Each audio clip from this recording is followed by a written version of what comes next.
bitotombera Mose bati Mose we ibi udukoze n'ibiki inkuru z'Abisiraheli bakuwe mu Egiputa aho bari barushe cyane bakoreshwa umuheto ntibageze ku nyanja babura inzira barebye impande zabo babona imisozi miremire barebye inyuma yabo babona amafarashi bitotombera Mose bati Mose we ibi udukoze n'ibiki abantu barahindukana n'ibihe ariko iyo twizeyeyo ntabwo igihinduka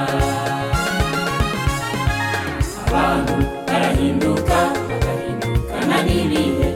ariko iyo twizeyeyo ntabwo igihinduka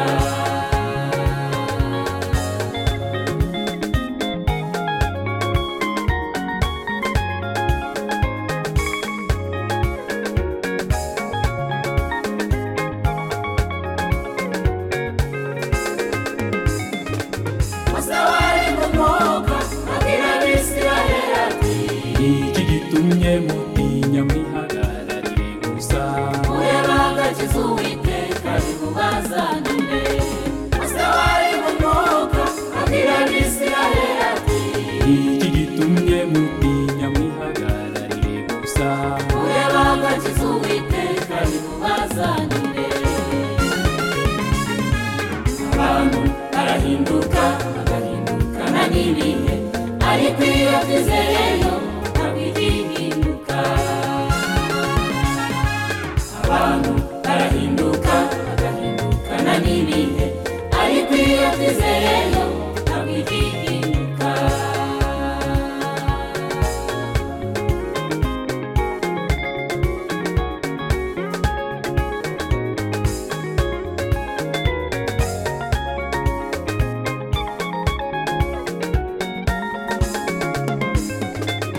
Uwiteka abwira Mose ati Mose we iki gitumye nakira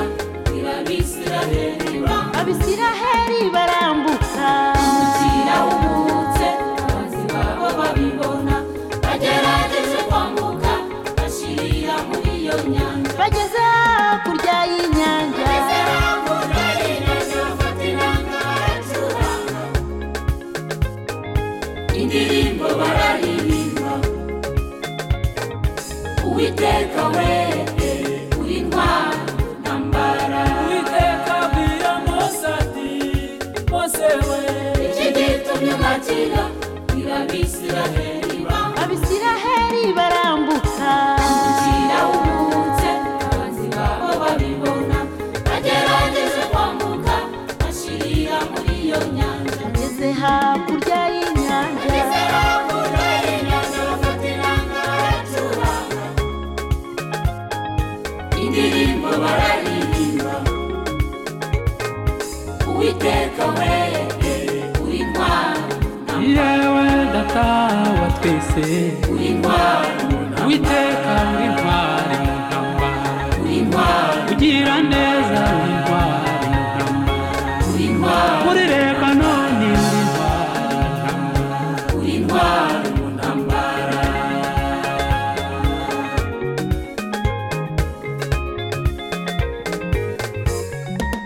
yewe nyumva ndatandibuka sinzigera nibagirwa tugitangiriye inzira twahuriyemo n'ibirushya ntiwatinze waratabaye uri intwari mu ntambara data